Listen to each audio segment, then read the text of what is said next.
Fala galera do meu canal, chama galera, vamos lá, bastante tempo sem postar vídeo aula para vocês. Hoje eu tenho um tempinho, nós vamos trabalhar um pouco a lei 11.340, isso mesmo, a lei de violências domésticas ou a famosa lei Maria da Penha.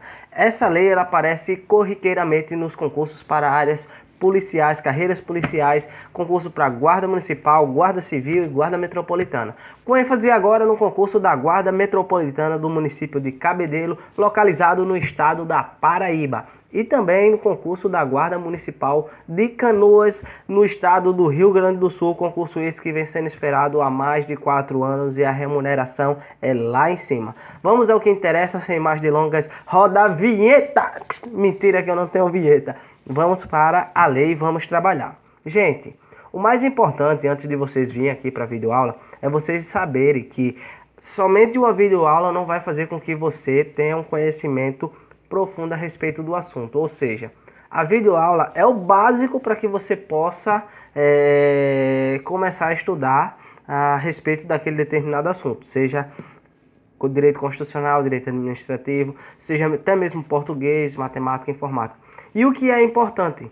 A leitura de quê? Da lei, do assunto, da doutrina, da jurisprudência, para poder complementar o seu conhecimento e agregar junto ao que você já sabe e aquilo que você vai adquirir naquela videoaula, para que se possa ter um conhecimento formado e responder as questões das provas. Por quê? Porque o professor de cursinho, o professor que está aqui trabalhando com vocês através de videoaula, ele vai lhe dar tudo aquilo que você precisa para responder uma questão. Só que você, mesmo tendo posse de si o conhecimento, não vai conseguir interpretar muitas vezes o que a própria lei quer dizer, o que o próprio assunto quer dizer, ou até mesmo o que a banca vai lhe cobrar. Então daí a importância de você agregar a leitura com as videoaulas, entenderam? Não basta só vocês ficarem na videoaula. Por quê? Porque quando vocês ficam só na videoaula, vocês estão aprendendo até um determinado ponto. E ocorre que para você alcançar seu objetivo, que fica aqui em cima, você não vai conseguir passar daqui para cá. Por quê? Porque a videoaula ela lhe traz daqui de baixo até aqui. Quando chega aqui, não tem mais como você avançar. Então você vai precisar da leitura para fazer esse pequeno trajeto que falta entre a sua prova e a sua aprovação naquele tão sonhado cargo público. Então vamos ao que interessa. Estou com a lei aqui impressa, eu prefiro imprimir do que usar nos formatos digitais, apesar de que outras pessoas preferem utilizar o formato digital. Com a lei impressa eu consigo fazer algumas anotações, eu não sei se dá para vocês verem aqui, ó, algumas anotações que faz com que eu possa melhor memorizar aquele assunto, e a memória fotográfica ajuda muito, né? Então vamos ao que interessa. Desculpa as enrolações, mas isso é essencial para a sua aprovação, tá?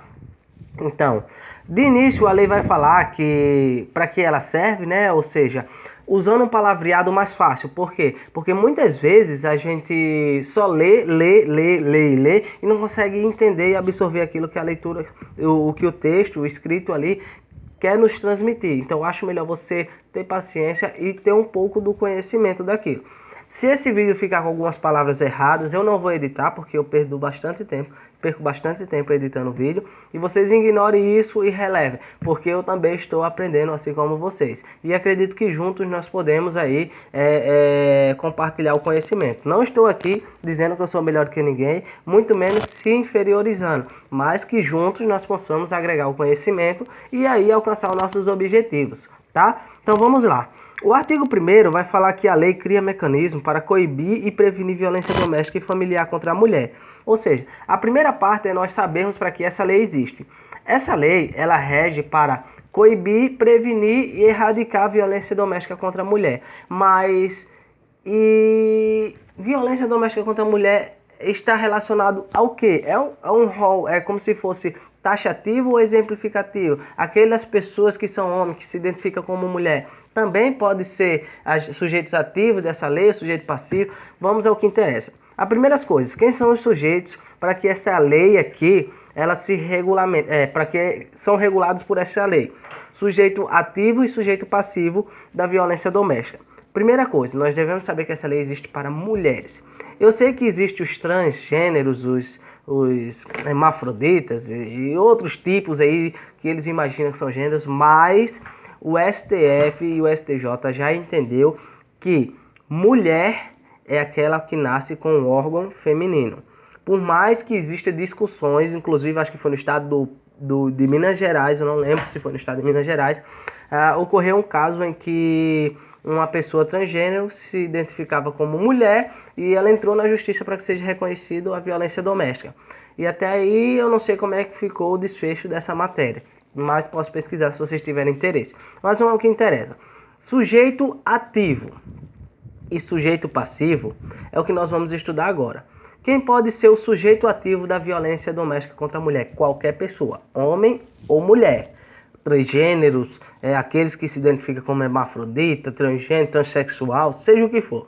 Tanto o homem quanto a mulher são sujeitos ativos. Sujeitos ativos são aqueles que praticam a violência em detrimento da mulher. Então, o sujeito passivo, somente mulher. Então, lembra disso, somente mulher. Tá, mas é em qualquer crime contra a mulher? Não. É crime de violência doméstica, ou seja, tem que existir uma relação de afetividade entre aquela pessoa e a mulher. E essa relação de afetividade é só dentro do lar, da casa? Não. Pode ser que essas pessoas já tenham convivido junto dentro do lar, mas elas estão separadas. Mas mesmo assim ainda tem casos que pode se configurar violência doméstica contra a mulher. Então, isso é importante você saber. O artigo 2º, ela vai nos falar aqui a respeito de alguns direitos que estão previstos, artigo 2º, artigo 3º, fala a respeito de alguns direitos que estão previstos na própria Constituição Federal. São direitos esses que são bem notórios. Então, direito à liberdade, direito à segurança, à saúde. O artigo 2º vai falar, serão asseguradas às mulheres condições para o exercício efetivo dos direitos à vida, à saúde, à alimentação, à educação, cultura, moradia, aos seus direitos que são devidamente regulamentados. Nossa, a tela do celular ficou meio escura, não sei o que foi isso. Só um minuto, gente. Vamos lá. Parou. Nossa, tá descarregando. Mas é o seguinte, eu vou continuar o vídeo, não vou parar, tá? Vou pausar aqui. Fala, galera, voltei, tá? Desculpa aí os transtornos, mas vamos continuar porque o nosso objetivo é este, tá? Então, continuando o nosso assunto. O artigo 2º e o artigo 3º, como eu falei, eles vão justamente tratar disso, de alguns direitos fundamentais previstos na própria Constituição Federal, tá? Prosseguindo agora com o assunto, nós vamos falar a respeito aqui da violência doméstica e familiar contra a mulher em si. As disposições gerais previstas no título 2 da própria Lei 11.340, vai nos dizer o seguinte, artigo 5º. Para efeito desta lei, configura violência doméstica e familiar contra a mulher qualquer ação ou omissão baseada no gênero que lhe cause morte, lesão, sofrimento físico, sexual, psicológico e dano moral ou patrimonial. Ou seja, primeiramente nós devemos destacar aí, fazer alguma anotação em algum lugar, você escreve lá um tópicozinho. Existem 5 tipos de violência contra a mulher. E quais os tipos? Violência patrimonial. Vamos dar mais grave para pior. Violência, lesão corporal, né? Violência física, violência moral, violência psicológica, violência patrimonial e violência sexual. Ou seja, existem 5 tipos de violência. Violência sexual, violência física, violência patrimonial, violência psicológica e violência moral. Tá? Então existem esses 5 tipos de violência doméstica contra a mulher. Então você que imagina que a violência doméstica ela é só bater numa mulher, você está totalmente equivocado. Muitas vezes, por desconhecer os dispositivos legais, você acredita que somente batendo na mulher você está cometendo violência doméstica. Talvez até mesmo batendo em uma mulher, muitas vezes não se configura uma violência doméstica, e sim uma agressão física, uma lesão corporal de natureza leve, média ou grave ou gravíssima. Por quê? Porque se não tiver nenhum vínculo socioafetivo ou convívio social, por causa do gênero da mulher até mesmo, não pode se configurar uma violência doméstica, porque vai existir aqui os casos em que a violência doméstica ela tem que obedecer esses requisitos. Que requisitos são esses? Você tem que ter um vínculo socioafetivo com ela, conviver com essa pessoa ou já ter convivido, entendeu? Então o simples fato de 2 pessoas brigarem na rua não significa que é violência doméstica. Pode ser um homem e uma mulher brigando na rua, entende? Então tem que observar sempre o caso concreto, tá? O inciso primeiro fala: no âmbito da unidade doméstica, compreendida como espaço de convívio permanente de pessoas com ou sem vínculo familiar, inclusive as periodicamente agregadas. Isso significa dizer o quê? O que eu falei agora há pouco. A violência doméstica é quando ocorrer essas hipóteses: lesão física, psíquica, moral, psicológica e patrimonial, e que existam esses requisitos que estão previstos no artigo 5º, em qualquer relação íntima de afeto na qual o agressor conviva ou tenha convivido com a ofendida, independente de coabitação. Porque eu já tinha dito no início da nossa videoaula que, indiferente de você, deles morarem junto, a mulher morar junto com o agressor, seja agressor ou agressora, como vocês sabem, existe o sujeito ativo, pode ser homem, tanto quanto mulher. Essa relação, eles podem ter convivido ou coabitado já, entende? Agora nós vamos falar das formas de violência doméstica e familiar contra a mulher. A primeira de todas, a violência física. A violência física é entendida como qualquer conduta que ofenda a sua integridade, à saúde corporal. Isso significa dizer o quê? Bater, machucar, provocar por alguns meios fatos que influenciem na sua saúde. Então isso se configura violência na modalidade de violência física, violência doméstica contra a mulher, na modalidade de violência física. Nós temos o inciso 2º do artigo 7º que nós estamos trabalhando. Agora, a violência psicológica. Muitas pessoas se confundem em violência psicológica e violência moral. Por quê? Porque quando a banca dela o assunto, ela vai colocar o conceito de violência psicológica e vai dizer que é violência moral. Então, atento para isso. Qual o segredo? Logo mais eu vou falar para vocês. Vamos primeiro ler a letra da lei. A violência psicológica é entendida como qualquer conduta que lhe cause dano emocional e diminuição da autoestima, ou que lhe prejudique e perturbe o pleno desenvolvimento, que se vise degradar ou controlar suas ações, comportamentos, crenças, decisões, mediante ameaça, constrangimento, humilhação, manipulação, isolamento, vigilância constante, perseguição costumais, insulto, chantagem, violação de sua intimidade, ridicularização, exploração e limitação do direito de ir e vir ou de qualquer outro meio que lhe cause prejuízo à saúde psicológica e sua autodeterminação. Então, o que eu vou adiantar logo para vocês, que quando falarem de violência psicológica, está atrelado a tudo aquilo que vai influenciar nos pensamentos, nas decisões, ou seja, naquilo que a mulher pensa, seja o que ela pensa de si ou que é aquilo que ela deseja fazer. Então, tudo aquilo que influencia nisso, nós estamos falando de violência psicológica. Já a violência moral, que eu vou falar agora, está relacionada a 3 crimes previstos no Código Penal: calúnia, difamação e injúria. Então, esses 3 crimes estão atrelados à violência moral. Então, sempre que falar moral, você lembra de honra. Honra, ela pode ser a honra objetiva ou subjetiva. Isso não precisa vocês saberem agora.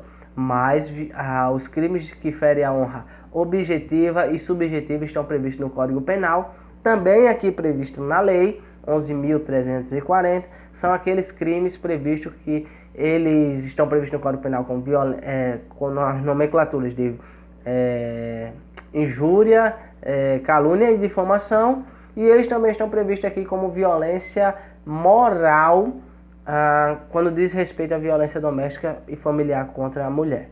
Então, ele está previsto aqui no inciso 5º, que fala: a violência moral entendida como qualquer conduta que configure calúnia, difamação ou injúria.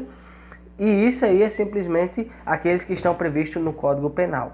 Não lembro agora os artigos, mas eu acho que é crimes contra a pessoa, depois do 125, não, 124, 125, 126. Eu acho que é 124, 125, 126 do Código Penal. Depois a gente vai dar uma analisada aí com paciência para poder lembrar aí e reafirmar isso na nossa cabeça. A violência sexual, a própria letra da lei vai nos dizer o que é, que muito facilmente você vai identificar. Eu acho difícil a banca cobrar isso no concurso. Por quê? Porque ela pode cobrar a violência psicológica e moral, trocar o conceito de uma pelo da outra, porque isso aí parece muito, porque estão atrelados a coisas mentais que eu posso me referir num linguajar mais fácil de vocês entenderem. Compreende? Então vamos lá. A violência sexual é entendida como qualquer conduta que constranja a presenciar ou manter participar de relação sexual não desejada. Então, só o nome você já está vendo que se refere a coisas sexuais, a violência sexual. Seja violência, seja relações sexuais ou acredito que atos libidinosos. Que lhe perturbe o pleno de... Cadê? A ameaça, coação, uso da força induz a comercializar, utilizar qualquer modo de sua sexualidade que impeça de usar qualquer método contraceptivo ou que force o matrimônio, a gravidez, aborto, prostituição, mediante coação, chantagem, suborno, manipulação, que limite em tudo. Então significa dizer que a violência sexual é toda aquela conduta que obrigue aquela pessoa, que coage aquela pessoa, coage aquela mulher, obriga aquela mulher a ter relações sexuais ou que lhe proíba de certa forma de tomar contraceptivos para não ter filho, não usar preservativos para não pegar doença. Então isso aí também se configura uma forma de violência doméstica na modalidade de violência sexual, tá? Além da violência sexual, nós temos a violência patrimonial, que muitas pessoas não conheciam e agora estão cientes que também existe. Ou seja, se o cara vai lá e quebra o carro da mulher, o cara discutiu com ela, o cara que convive com ela, tiveram uma discussão, entraram ali em vias de fatos, e ele acaba quebrando, danificando o seu celular, ou quebrando até mesmo o seu carro, seu veículo. Mulheres, vocês fiquem sabendo disso, que vocês têm o direito de procurar a justiça, procurar a polícia, para que esse cara responda também pela violência patrimonial. Muitas vezes não. 100% das brigas entre homem e mulher, ou o homem quebra o celular, ou a mulher quebra o celular, ou o homem quebra o celular da mulher, ou a mulher quebra o celular do homem. Então isso aí se configura uma forma de violência doméstica, tá? Lembrando que nesses casos aí, quando o sujeito passivo do crime for mulher, tá? Se a mulher quebra o celular do homem, a gente tem que ficar caladinho mesmo e perder o playboy. Ficou na merda mesmo. Então vamos lá. Falamos da violência física, violência psicológica, violência sexual, violência patrimonial e a violência moral. Agora nós vamos adiantar um pouco e vamos trabalhar a respeito da assistência em situação de violência doméstica e familiar. A assistência em relação à violência doméstica e familiar contra a mulher, elas são medidas integradas de prevenção, ou seja, os órgãos públicos têm que trabalhar numa certa harmonia para garantir à mulher a prevenção e o direito, né, de fazer jus àquilo que a lei lhe assegura e evitar e diminuir o sofrimento e esses tipos de crimes que são acometidos contra mulheres do sexo feminino, tá? O artigo 8º vai falar: a política pública que visa coibir a violência doméstica e familiar contra a mulher far-se-á por meio de um conjunto articulado de ações da União, do Estado, do Distrito Federal e dos municípios e das ações não governamentais, tendo por diretrizes. Então, aqui é importante você ler a letra da lei. Por quê? Porque eles podem trocar as diretrizes por objetivos, pode incluir algumas coisas dentro das diretrizes que não está na letra da lei. Quando nós se tratamos de concurso de nível médio, eles o que fazem muito, não posso dizer que é o que somente fazem ou que devem fazer, mas é simplesmente reescrever a letra da lei e ali dentro da letra da lei fazer algumas alterações de palavras para confundir a cabeça ali do concurseiro, tá? Então isso é importante, ler e reler a lei. Então vocês vão ter a oportunidade agora de ler o artigo 8º e os demais artigos da lei 11.340 e na próxima aula nós podemos debater algumas dúvidas que ficaram. Você que está gostando do vídeo, se inscreve aqui embaixo. Se você não está gostando, infelizmente eu não posso fazer nada. Eu não ganho para isso, mas eu tenho o prazer e a satisfação de vir aqui gravar para vocês. Então já se inscreve aí no canal. A gente conseguiu bater a nossa meta aí de 100 inscritos. Nossa, como eu estou feliz, eu estou falando sério, 100 inscritos. Imaginar que eu tenho 100 inscritos, que eu não paguei por esses 100 inscritos, porque tem gente que tem 10 mil inscritos, que vai lá e paga aquele site lá, o site vai e escreve as pessoas. E eu tenho 100 inscritos, são 100 pessoas que se inscreveram no meu canal, que eu acredito que pelo menos 50 dessas pessoas aí gostam do meu vídeo. Se não gosta, vocês têm que me dizer o que é que não gosta para mim melhorar isso aí, tá? Então assim, ó, dá uma leitura, tem que ler a letra da lei, porque eu venho aqui, mas muitas vezes eu fico meio perdido, porque vocês não me mandam as dúvidas que tem, vocês não dizem se está com dificuldade em alguma coisa, e também não tem como eu adivinhar. Eu como concurseiro também, eu tento ver ali as coisas que eu tenho mais dúvida, e tento passar para vocês. Mas são tantas coisas que é melhor cada um de vocês dizer: eu fiquei com dúvida nisso, naquilo outro, não consegui entender o que a letra da lei falou, daí eu posso clarear um pouco mais, tentar, né, clarear um pouco mais, para que todos nós conseguimos aí ter uma boa interpretação e ler a nossa lei aí, conseguir a nossa aprovação. Valeu, um abraço, beijo, tchau, fui.